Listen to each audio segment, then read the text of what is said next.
Welcome back, everyone. Episode number 18 today of the S and Reza podcast. I've got a very special guest on the show today, Mr. Ronald from Property Pathways. Thanks for coming on the show, brother.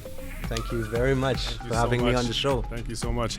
So for those of you that don't know, Property Pathways is a company that deals with a lot of stuff that us realtors and investors are actually looking for. But Ronald, I'm going to get you to describe what Property Pathways is exactly and how you invest or how you help investors or even homeowners with their properties. Yeah, exactly. So we actually help real estate investors and homeowners alike to get their building permits necessary for completing construction. Right. So what we do is we take you and your property on the path to success, to permitting success, that is, right? And we do so by completing what is called like a suitable review or feasibility study on your property, just to determine whether or not you can actually get the renovation or the construction work completed, because there's a lot of different things to consider, like setbacks and coverages and so forth. So we need to make sure that all that is sorted out. Then of course we take them through the permitting process, the entire design process, and we do pretty cool 3D renderings and different type of 3D modeling, really live immersive type of experience. And then of course we work with the city directly to govern that entire permitting process to make sure it's really a done for you end-to-end service for any of our clients. And we have been doing this since 2016. So I like to think that we have gathered enough experience. You've got some credibility, I'm sure. Oh, that's for sure, Yeah, no, for me, like when I see a zoning or an R1, R2, I just completely lose my focus. I have no idea what some of these things mean. And some of my clients have the same thing. But I think rather than trying to do stuff on your own, when you consult a service like yours, it makes things a lot easier, right? Yeah. So that's kind of how I see it. Hopefully, I'm sure. But I want to get into the technical stuff later on, maybe in the second half of the podcast. Yeah, sure. But right now, what I want to talk about first is your personal experience, how you got into real estate investing. Because we've never had an investor on the show per se, but you're the first guy to kind of share your experience. So kind of walk us through what your first investment property was like and how you got over the fear of investing in the first place. Yeah. So this is sort of like a for us, about FUBU, right? For us, by us. That's what Property Pathways really is. Like we basically, both my wife and I, we first purchased our first property, and we just didn't think that there was sufficient enough support or knowledge in the marketplace to help us to actually get the place renovated. So we end up eventually developing this Property Pathways business to support other real estate investors that may have the same need. So one of the first things that we actually were looking for a property, scary stuff when you're not a real estate investor, right? For sure. We were at the time we were not necessarily thinking real estate investing. We were thinking purchase a home and possibly rent part of it out. Well, go figure. That is real estate investing. Pretty much, yeah. And so we couldn't find a property that would allow, that had the bones for that type of renovation. But more importantly, we couldn't find a company that actually had the knowledge or experience to walk us through that. So hence the reason that was the birth of Property Pathways. But one of the things that I would say to other real estate investors, or just honestly new home buyers coming into the market, or potential, like you just you're an immigrant, you just came, you're looking for a home or something like that. Try to get educated. Education is key. Knowledge, we perish for lack of knowledge, right? So it's really important that you get educated, surround yourself with knowledgeable realtors like yourself who understands what the market is doing. Surround yourself with people in your network that can help you understand what are how to meet your goals. Like if your goal is to buy a single family home or to own a 2-unit dwelling where you can rent part of the home out and live in part, you want to make sure that you surround yourself with people who can advise you accurately on that, who has done it before. Gotcha. Right? So basically people that are now looking for house hacking, as the term is right now. That's right. House hacking is obviously a way for me, I would say right now in this market where the prices are so high. I think it's something that is needed where an investor or a homeowner can help pay off their mortgage with these high interest rates. But a lot of the times what I find for myself is that maybe some cities don't allow for zonings or don't allow for secondary dwellings. Or maybe if they do, we still do it, but we do it illegally, right? So in your experience, what's happening right now, I guess, on the grounds? Let's start with the city of Toronto, for example. Like, I know there was a law that was passed, and I saw your video yesterday about it, where you said there was a provision that was allowed by the city of Toronto, which will allow you to build 4 dwellings on a single family house. So if you can talk about that and how that's going to help real estate owners in the future going forward. Yeah, that's right. So I was actually, I put out a fair bit of content on such topics. And of course, I advise people on a one-on-one basis as to what their property can potentially, what's the highest and best use of their particular property. But overall, there has been a huge push by the Ontario government through a number of bills in the past, starting, I mean, we can go back all the way to bill, I believe is 140, bill 20, and all these other bills. But really, back in 2019, there was bill 108. And I think in 2022, there was bill 109. And then again, I think in 2022, there was bill 23. Right, bill 23, More Homes Built Faster, which is actually was the most, I guess, robust bill that the provincial government came out with. That actually really forced the hands of a lot of municipalities, really pushing them to now implement provisions in their bylaws that will allow up to 3 residential units on a single lot. And in fact, not only on a single lot, but 3 residential units in a single family home. Right, so that's a big deal. That's basically taking a single family home, turning it into a triplex. Right, so that's what it is. Essentially, it's the city of Toronto has gone forward and done, but they have gone even further. Right, they have said, well, there's a real crisis at hand. This is not looming. This is at hand.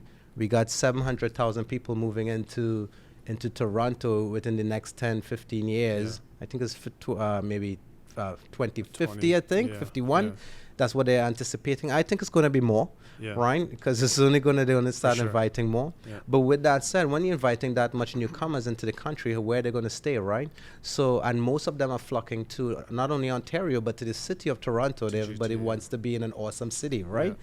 So how do you address that? You basically try to make housing policies that will support that and provide housing options for newcomers.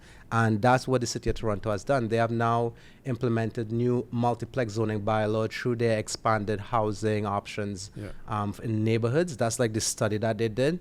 And of course, they have their housing action plan, which they actually did put out some recommendations. And really what that has led to is the amendment of their zoning bylaw, which is now allowing up to 4 dwelling units in a single family home. Right? Not on a lot. That's in a single family home. And there's pre-existing provisions in the bylaw that already says in a residential lot, you can have a detached accessory dwelling unit, or an ARU, ADU, whatever you choose to call it. Right? So essentially, now you can have up to 5 units. Oh, wow. On a lot. Now, that does a lot for your return on your investment if you're an investor. But if you're just a family person trying to create, maybe a retirement plan, right? You live in your ADU, your detached garage. You rent for your 3 or 4 units out, 2 units, whatever you choose to do. I mean, now you're really creating that sort of freedom to live the lifestyle that you want, right? So pretty good. So I have a question for you on that side of things. When and it comes to making these 4plexes or 5plexes, like with the families coming in right now, like I noticed even in our community, it's not 1 or 2 people. It's like 4, 5, 6 people. So you got the mother, father, and like 2, 3, 4 kids. That's right. But if Toronto's going to build these 4 or 5plexes, how are we going to solve the problem of space? Because these 5plexes, they may be 5 individual units, but they may be geared more towards, let's say, a single person or a couple. Like, how is that going to be solved when you're trying to find housing for, let's say, a family of 4 or 5? Is there anything being done on that side of things? Yeah, so I believe. I don't mean to put you on the spot. This is a question I've had. This is good. I actually, I know we can talk through this. We can think through this actually. So I mean, let's be real here. the New Toronto bylaw is a step in the right direction. Right. It's not a full solution. Yeah. There's no silver bullet that any one bill or bylaw amendment can come up with, right? Yeah. So how could the city actually provide housing for larger families? Yeah. Well, I think they have made some sort of considerations for that. So they are really leaning more towards larger units. Okay. But when I mean larger units, anything that's 2 bedrooms or more. Right. Okay. So they don't just want people to be installing just 1 bedrooms. Yeah. Studios and bachelors and 1 bedrooms. That's really geared to students and so forth. Right. But keep in mind, that's also meaningful housing 100%. options. Yeah, for sure. There's a lot of universities in Toronto. Yeah. There's a lot of young professionals that need these places. Yeah. And guess what? They move out into the suburbs and have to commute in. So that's still going to provide meaningful housing options for those type of individuals. Now, I still believe there's still more that can be done. Yeah. And maybe where they have gone so far is a step in the right direction, but probably they need to push it even further. Yeah. And with that said, there is some floor plans or footprints of buildings, bungalows and so forth, that lend itself well to a 3-bedroom unit. Right. Of course, a 3-bedroom unit is not going to be inexpensive to rent. That's going to be quite expensive. Yeah. And will the potential future tenants have the necessary landscape or recreational area to raise a family, right, in the city of Toronto? So those are all type of considerations they need to take into account. So really and truly, this I like the way that the Bill 23 laid it out. It says there is attainable housing. Okay. And then there is affordable housing. Yeah. And then I even went on top of that and I say, well, let's just talk about just available housing. Right? There just needs to be housing available for people just to utilize, right? And stuff. But attainable housing is really just designed, the definition is that this type of housing is not affordable, so it doesn't meet the 30% medium threshold. But really what it is it provides an option for families, young professionals, students, as they progress through their life, that there's a form of housing available to them, which they're calling attainable, right? So honestly, maybe that doesn't answer the question, but understand, there's no silver bullet. No one has the answer to that. I don't believe so. No, 100%. I think you put it nicely where you said it's a step in the right direction, and at least it solves the problem of students, young professionals, because the amount of calls that realtors or myself get from parents or people who have students coming in from outside the country, and they can't find a room to rent, so they have to rent something, way in the suburbs. That's right. I actually I was one time I was in I think Orangeville, and I went to a drive-through Tim Hortons. There was a guy working there. He just came to the country as a student, and it was like, where'd you come from? He's like, I came from India, and he's like, and I'm like, where do you live? He's like, I live in Durham. I was like, so you commute from Durham to Orangeville to work, and the school is over there too. He's like, yeah, every single day. He's like, 4 of us come in the van, and we commute every single day for 2.5 hours. And I was like, man, that's a serious problem, right? So this, what you said, is a step in the right direction, which is good. But to tell you another story, actually, we had a listing in Durham last week. It was a townhome, and it was 1,800 square feet, put up for $3,000 a month, and had 55 showings and had 12 applications. So there was a bidding war on a rental property. We thought the housing crisis was bad. The rental crisis might be even worse. Wow. Right? That's interesting. It is. It is scary. So I guess, scary might be the word, not interesting. Yeah, very scary. So segueing to the suburbs and the GTA now, what are some of the cities that you have seen that are more progressive? I know Toronto is being progressive. That's good. But what about the other cities? What about York Region, Durham? Which cities do you find are more progressive and also maybe building multifamilies or helping the housing crisis, in your opinion, in your experience? Yeah, that's a really good question. I think all cities mean well. Okay. They mean well whether they are progressive or not. Yeah. And the reason why I say that is they're looking out for the best interests of their current constituents or residents. Yeah. and they're also trying to make sure they provide a means of housing and amenities for newcomers as well. Yeah. And of course, they don't want to run their cities down, right? Where to the point where it's not desirable for people to come in. Yeah, that's true. I don't think we have seen that here in Ontario, Yeah. but I mean, if you look around the world, you'll probably see places where it just got overrun, infrastructure get dilapidated, it's not being maintained. Yeah. There's a whole taxation issue there and stuff, and then basically it becomes an undesirable city to live in. Right. Yeah. But I would say we definitely live in Ontario here, and there's a lot of great cities. Yeah. One of the founders of Property Pathways, we had the opportunity to work with a lot of real estate investors throughout Ontario. Yeah. And there's this saying like, invest where the returns are best.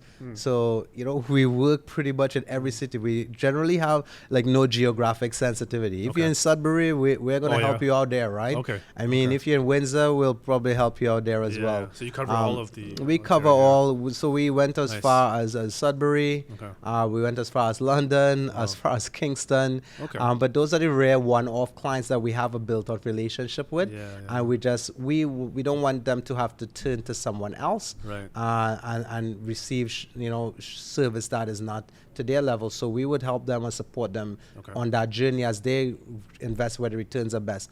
But normally we work in more southwestern Ontario. We work in eastern Ontario. When I say eastern, I mean like Peterborough is where we do a fair bit of work, Oshawa and so forth, and of course Toronto, the GTA, right?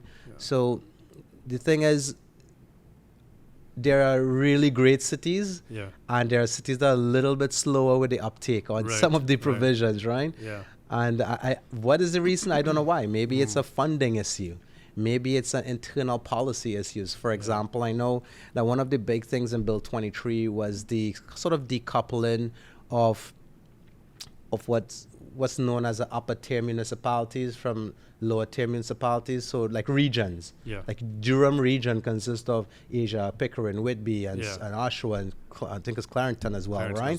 So they're trying to decouple that so that each municipality has the ability to make decisions. They're a little more nimble, right? But just think about it. I think Brampton is going through that process right now, and it's a real mess, right? That whole taxation, who invests in infrastructure, who pays more taxes and all that stuff. So that's going to be problematic. But the point that I'm trying to make here is like that's a much more complex machine. Why some cities don't really have a more rapid uptake of some of these provisions. But cities that we work in quite frequently, and those are really places that a lot of investors work in, is places like in southwestern Ontario, like Hamilton, great city. They have really progressive provisions, and they're leading the way in the southwestern region. You have Bradford, you have Welland, and I would even say Kitchener as well. A lot of these cities, what are some of the things that I look at as a BCIN designer? What are some of the things I look at to that classifies a city as being like progressive? It's not just their bylaws. Is do they have an online portal for submitting drawings and communicating back and forth with the city? Do they have an interactive zoning map? Right? Some cities do not have one of those as yet. Oh, wow. Okay. Are there zoning bylaws in a PDF format, or is it on a URL? No way. Right, that you can find.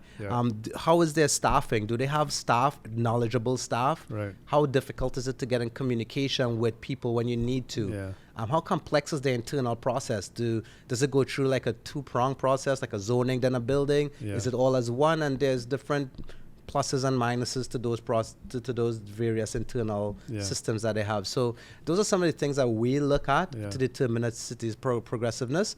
And the truth be told, I think Ontario is doing well, but some cities are doing really well, and namely, I would say Toronto leading the way. Right. Toronto still has some challenges they're working on, but they mean well. Really, they do, and they have to because they're the biggest city in all of Ontario, right? And like you said, with the amount of population coming in right now, we've got to see some sort of action. Which I guess this is gives me hope, at least. So what you're telling me is that there is a solution in place. It's going to be happening, and I think only time will tell. But just curious, man. You know a lot about this stuff. I know obviously you have to because of your company.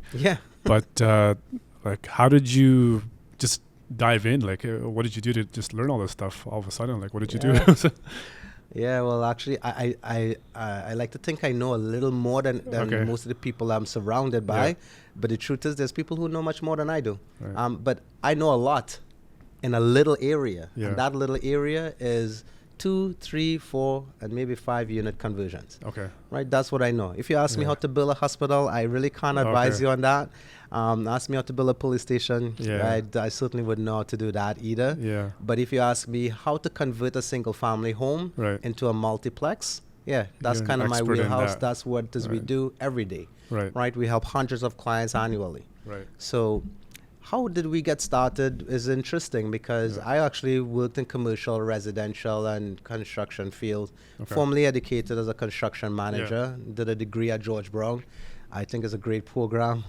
Was really excited. Did my architectural degree at Humber College, and studied there. It was just a phenomenal experience, and worked in the field and various different capacities throughout, and with great organizations, and then it came 2017, about 15 years after I got my education. Diplomas, I decided that, hey, it's time for me to actually just branch out and go out on my own. Well, the first thing was I found a problem that I thought needed to be solved. And, one of the things that I'll tell people is you got to be passionate about what it is you want to do. If you're not passionate, then just forget about it. Stick to your 9 to 5. Don't get out there and try to do something you're not passionate about. And what I mean is, don't just do something for the money, because guess what? Challenges are going to come, and when the challenges come, if you're not passionate, you'll just find something else that you can make money off of. But I think we were just talking about that, right? Consistency. That actually fuels the longevity, and the longer you stay in a field, is the more people you'll get to interact with, and they'll know what you do. So that's essentially how we got in, solving that problem of 2 unit conversions, and mind you.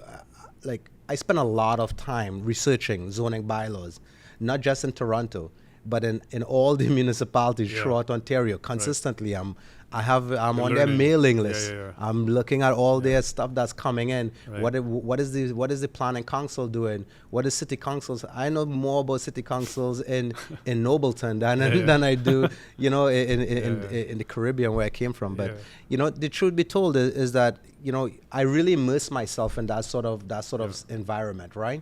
And I'm a building code fanatic. I like to just research building code related items, and I like to surround myself with people who are better than me in those areas as well.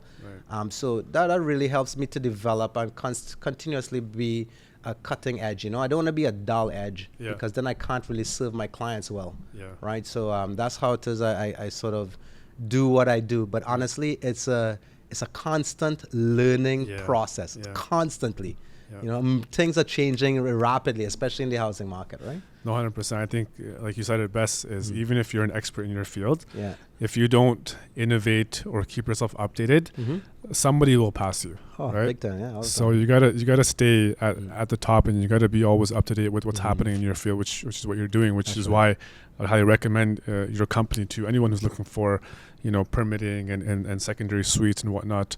Want to touch base about basement dwellings in a property. So one of the house hacks that we recommend is, if you are living in a home, if you have a basement apartment that you can rent out, that will help you pay off your mortgage. Even better than that, if you have the threshold, maybe even you can live in the basement and rent out the upstairs for a few years until you can get your finances in order and pay off your home faster. But when it comes to building a basement, I know people that have done it on their own, not legal. They rent it out. It's a whole can of worms there. But how do you help people when it comes to basement apartments, and what do you do? I mean, just high level, what do you do to make sure that it's done the right way, so that people can actually make money and be safe at the same time, not have to worry about a fire inspector coming in and shutting it down basically for you? Yeah, absolutely. That's a really, really good question, and I'll put it in a simple way with 3 R's. Like I inform clients, 3 R's you need to consider. And when a client is looking for property, We work a lot with realtors, we work with contractors, but I'll say the best time that we feel it to work with a client is when they're actually considering, like, if they want to purchase a property. And now that's really the best point. Right. Because anytime after that, after the property has already been purchased and you're now, arranging the closing process and so forth, that's where things get a little bit sticky, especially if the property doesn't align with with the goals that you're intending. So the 3 R's, let's talk about that. The first would be the renovation. The second is the retrofit, and the third is a review. Okay. All three methodologies a client can utilize to actually convert their basement apartment. Yeah. So the renovation is very simple. You purchase a home. Okay. It has a basement that probably is not finished or finished. You got the entire thing. Of course, you get design drawings. You got the entire thing. You get building permits, and you build it from scratch, right? Those are the best units because you're actually allowed to really upgrade it to a high quality, right? A high quality, put in the high level of insulation, make sure it meets all the fire separation requirements, and you can exceed that in many cases. But what's more important there is that you must come up to the level of the Ontario Building Code. Right. Like there's no shortcuts in there. There's no alternate requirements, right? So that's the first R. The second R, as I mentioned, would be the retrofit. So that's what we would call a property that is finished. All the space is already defined. Maybe a family was already using it illegally. So it's an illegal unit. So the retrofit method is great for an illegal operating unit. Right. So you take an illegal operating unit, you do what we call using the additive method. So we just basically apply material to various surfaces to meet the Ontario Building Code minimum requirement. So for example, if you have a finish, you don't have to actually tear the ceiling out. You can just add components to it based on supplementary standards to actually meet the Ontario Building Code standard, which is acceptable by the building department. Those properties, many people may ask, like, can I just take this and just go get a fire inspection done on it? No, you can't. Because the property, and I'll explain to you why during the review process, but that property, you must have a building permit issued for that. So the first is renovation. You need a building permit. It has to meet Ontario Building Code and zoning. 2, if you get an illegal operated property, you must get a building permit. It must meet Ontario Building Code, and it also has to meet any zoning requirements such as parking and so forth. Now, the third option, so we talked about renovation, we talked about retrofit. The third option is the review process. And how I look at that is, if you had a property, and don't quote me on this, or maybe this is not the platform, you're going to quote me. So if you have a property that existed, I think it's July the 14th, 1994, I think it is. If it existed before that, a legal operated basement apartment, you have the option of actually proving that is the case. Meaning if you can show an electricity bill paid by another person, a phone bill paid by another person, there were multiple phone lines running to that property, that would prove that it was actually, or a realtor that leased it out at that time and can say, like, yeah, this was a property that I leased out. Here's some documentation to prove that. You sign an affidavit, you have an ESA inspection done, you have a fire inspection done. Now, that is what you would call a legal non-conforming. You don't need to comply with zoning, right? Because it's legal, non-conforming to the existing zoning bylaw. You do not need to comply with current building code, or you don't have to apply for a building permit because it was existing prior to that date, which is the 14th of July, 1995. So now you can just have this paperwork signed. So I call it the review process. If you can have all those paperwork, just have it signed. Now you have your legal apartment. Is of course the least cost efficient. So in terms of what's the best unit, renovation is the best unit. The newly renovated unit is the best unit. I would think, relatively speaking, the review would be the least, like, least comfortable unit to live in. And then if you're talking from expenses, you're then talking the least expensive to convert would be the legal non-conforming, just having some paperwork signed, right? Versus the most expensive would be, so you have the pluses and the minuses. What type of landlord do you want to be? That would be the question. Right. It doesn't matter what you purchase. You can do whatever you want to do, right? No, got it. So just to kind of sum up, if let's say I have a house that's built in 1990, and we have documentation that it was leased in 1992, like an MLS listing, for example, would that be the illegal non-conforming? Is that what you said? Or yes. So if you had a property that was basically rented out in 1990, and you can prove that there's an MLS listing showing that was the case, you can actually now take that documentation along with some affidavits and so forth, swearing that that's actually this information is to the best of your knowledge and so forth. Once you can prove that it's before that July 14, 1994 date, that it was operated as a legal rental unit, whether it be 2, 3, 4 units, right? Then the building department has to accept that, right?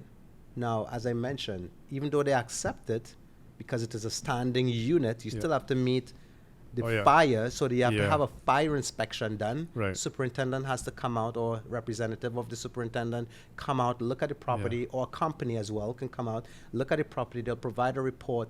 The report will generally say that you need to have interconnected smoke alarms. You need to have a door closer on this door. It has to be a fire rated door, 20 minutes. They'll have these little things in there, which is nominal compared to a complete renovation. You'll also have to have an ESA inspection. For example, if your ESA inspection comes back that you have knob and tube, well, then you can't. You won't be able to leave it like that, right? So, but again, minimal, maybe in most cases, right? So. That's hopefully that answers that. No, that does. So just have a couple more questions for you. Sure. Go ahead. One question I had was, I know you recently posted about 2.5-story builds and how they are really good for converting into a multiplex, right? So why is a 2.5-story supplemental for that reason? How does that make it easier to convert into a multiplex? And why do you like that so much? Actually, that was I was surprised that was a popular post. I was like, why is everyone interested in 2.5 stories? I guess there wouldn't be a whole lot of 2.5 stories on the market real soon, right? But the truth be told is those generally lend themselves well, especially if they have a full height basement. And we can talk a little bit about ceiling heights here, because it's very different. The requirements for a 2-unit conversion is very different to a 3 or 4 unit or 5-unit conversion, which I'll call a plex, right? So the thing is, the 2-unit conversion or 2-dwelling home is actually classified as a house. Once you get into 3, 4, or multi-dwellings or 5 units, now you start getting into a property that's classified as a building. The requirements for a building completely changes from a house. That's interesting. I know it's still you're looking at it and you're saying like, this is a house, but by technical terms, it's not a house. It's not defined as a house. It's defined as a building once you get into 3 units. Now the headroom clearance has changed. So I'll tell you this: many people come to me and they say, "Hey, I have a 2-unit dwelling. I just want to split the main level and turn it into a triplex." I say to them, no, you can't. Right? Why can't I? What do you know? Right? I say, well, I don't know anything. I'm just saying what the building code says. The building code says you actually cannot do that. Right? So we have to actually now, even though it's a legal 2-unit, and now you're adding a 3rd unit, is no longer a house, it's a building. So now the headroom clearances go up, right? So you move from 6'5" to 6'11", right? And now that's a significant jump. Most 2-unit dwellings actually only really have 6'5" ceilings maximum, right? 6'8" maybe, but 6'11" is never there. So now that's really out of the question. So that kind of weeds out a lot. That's a conversation that I'm trying to engage in and trying to see how. Listen, I'm only just a little needle in a haystack here, right? So I may not be able to influence that change, but hopefully a change like that does come where they completely waive the difference between a house and a building as it relates to multiplexes, because that will also allow the uptake and accessibility for more people to get those type of units installed. Right? That's interesting, But to going back to your original question, why is a 2.5 story great? Because now you can put a unit on each level. One in the basement, one on the main floor, one on the second level, and one on the attic. Now there's of course there's escape requirements that you need to meet and so forth.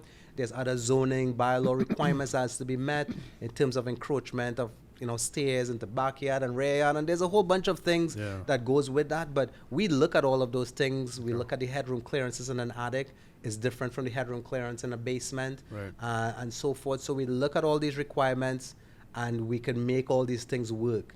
But of course, it is not for the untrained, right? Like you really have to look at these things critically, because there's a lot of moving parts, and there's a lot of checklist items that has to be checked off in order to make sure that these things can happen. But again, a 2.5 story lends itself better to a multiplex, meaning 3 or 4 unit dwelling versus a bungalow or bungalow loft, right? Because now you don't have enough floor plates to work with, right? So that's kind of why, as I said that. I think you just increase the demand for my clients who want 2.5 stories now. 2.5 stories are great. That's the way to go, You know something, actually, to Toronto, they have a really great resource.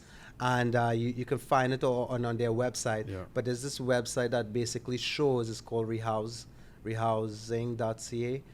It's basically, it shows all the different type of properties that you can actually like convert, and it almost gives like a feasibility type of study almost on each type of property, post-war, interwar, and pre-war type properties, bungalows, 2.5 story, or town row houses and stuff. So Toronto has really done a lot of legwork in trying to make this accessible.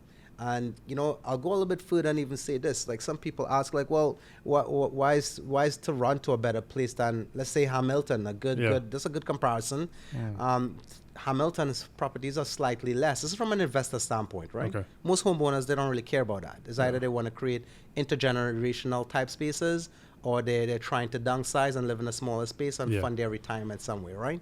But if you're looking at both cities from an investor standpoint, you're looking at a higher sort of initial capital to actually get into Toronto. Properties are more expensive for sure than let's say Hamilton. But on the back end, the restrictions on the actual zoning to add 4 units, you can't really add 4 units. You cannot add 4 units in a residential neighborhood in Hamilton in the single family. But you can do that as of right in Toronto. What does that mean? Is now you're now basically reassessing or reappraising your single family home, converted into a fourplex as a fourplex now. That's significantly more than a triplex and so forth. So I think the numbers pencil out if you really take a better look at it. So I like to say Toronto is off the bench, and they're in the game, right? And they're gonna put up high numbers in the next decade, I would say, as people get more used to how to convert these type of properties and what are some of the nuances involved in it. And do you see people starting to convert their properties now, or is this just the beginning of the phase, and is it costly to make it into a fourplex or a fiveplex? What's happening right now on the grounds with homeowners that are looking to invest or build a multiplex?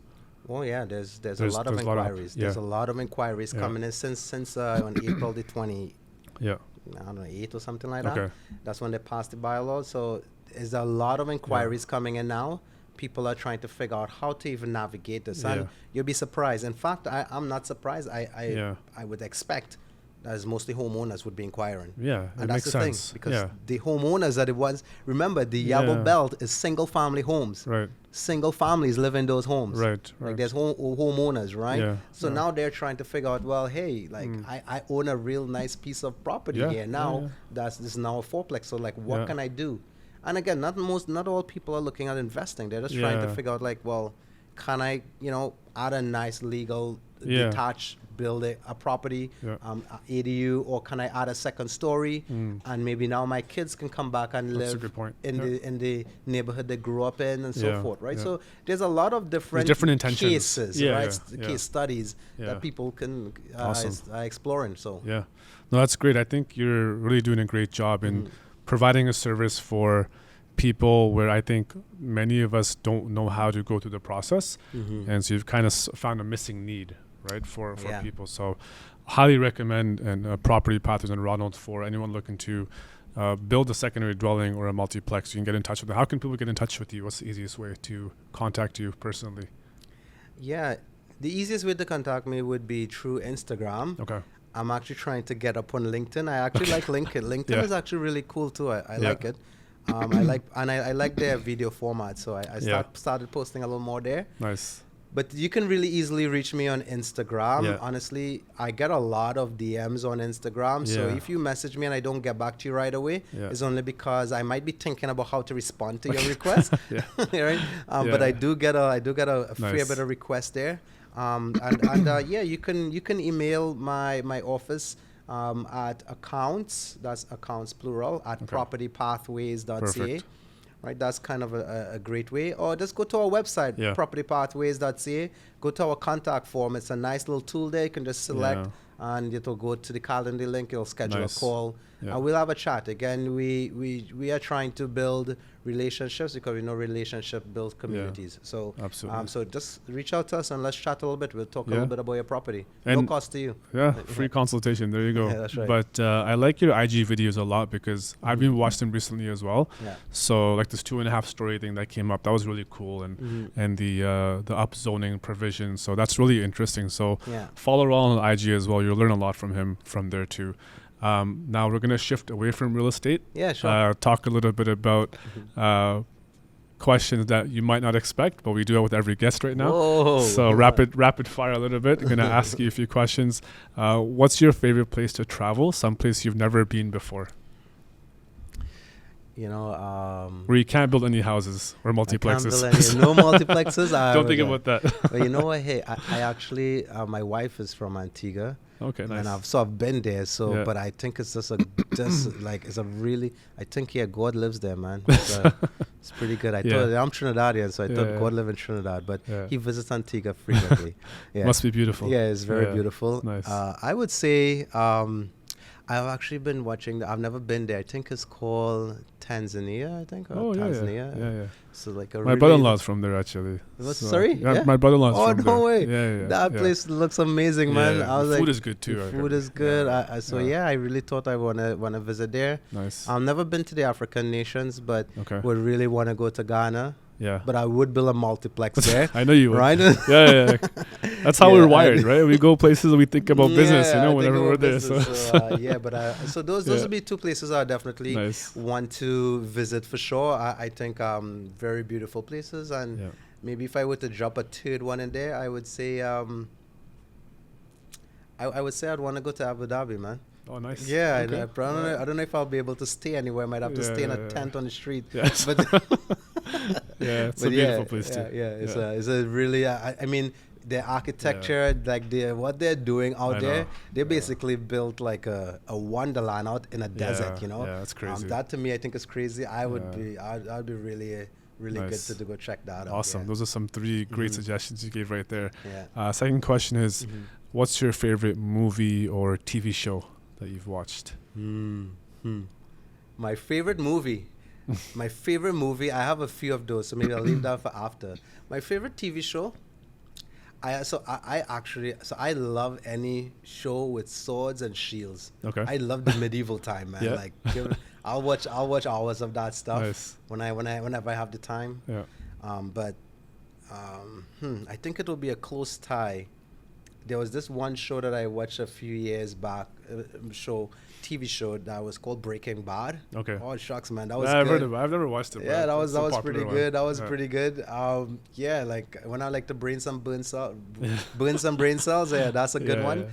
Yeah. And I really liked the series is Spartacus, man. Okay. That was just so good. I sometimes even just go back and watch some of the fight scenes and that. So I'm really into that stuff. So it's pretty cool. Nice. By the way, I'm not into mixed martial arts, but nice. I do believe I was born and maybe died in that medieval time, and I'm here again. Nice. Yeah. So, but when it comes to movies, you know, my all-time favorite movie would have to be Matrix. Oh yeah. Okay. The first Matrix is just I can watch that show. Yeah. It does. It somehow each time I watch it, I'm like, I didn't see that before. Like that somehow relates to something else that I might be thinking about. So really cool stuff. And a close tie would be 300. Okay. Right? Like a swords and shields. Okay. This makes sense. is Sparta. So just awesome. really love that. Nothing pumps me up like that on a bad day. Be like, this is Sparta, you know, so that's gets me pumped up to get out there and get it done. That's awesome. No, good choices again. Favorite book that you've read that still resonates to you till this day, that inspires you? Yeah. Honestly speaking, I would be remiss if I did not say the Bible. But the truth be told, like outside of religious document, I would say Think and Grow Rich. Yeah. It's my all-time favorite. I read that book frequently, at least once a year. Okay. I have the book, the actual hard copy, but I no longer have time to read it. I just listen to it. Yeah. But the principles in that book is life-altering. If you really internalize it, right? Yeah. So really, really great book. I would recommend it for sure. Yeah. Anybody who have never read that book, you need to read it. And not just read it. You have to like let it really get into your spirit, you know? Yeah. The other book that I thought was really good, it's a strange book. I probably listened to it like 3 times. I read it one time. It's a small little book. It's called The Alchemist. Oh, yeah.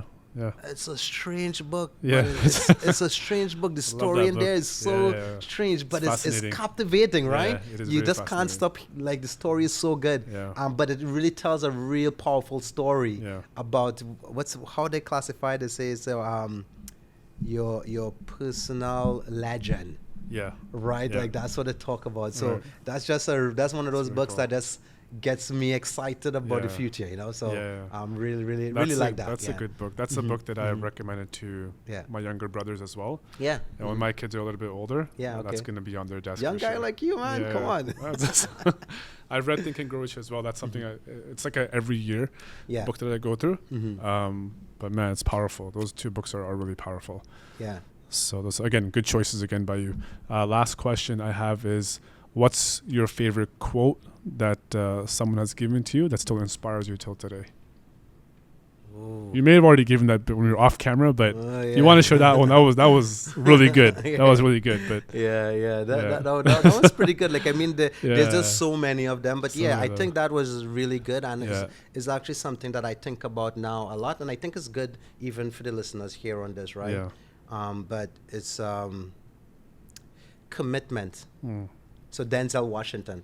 That's where I heard. I don't know if it's his quote or if he actually heard it somewhere else. Right. But he says commitment will get you started. Yeah. But consistency is what's going to get you to the finish line. Yeah. So you got to remain consistent. You can't just make a commitment. Yeah. Because commitment, you know, and he even says something like this. He said, dreams without goals is essentially nothing. Right? Yeah. So we certainly want to be, I would say, consistent is actually more important, or is more important, if not equally important, more important than just making a commitment. So that would be the quote I'll go with. Yeah, awesome. Thank you so much, Ronald. We appreciate you sharing your wisdom and your advice as well. If you have any questions, you can reach out to him personally. But for today, that's all we have right now. Thanks so much, and have a wonderful day.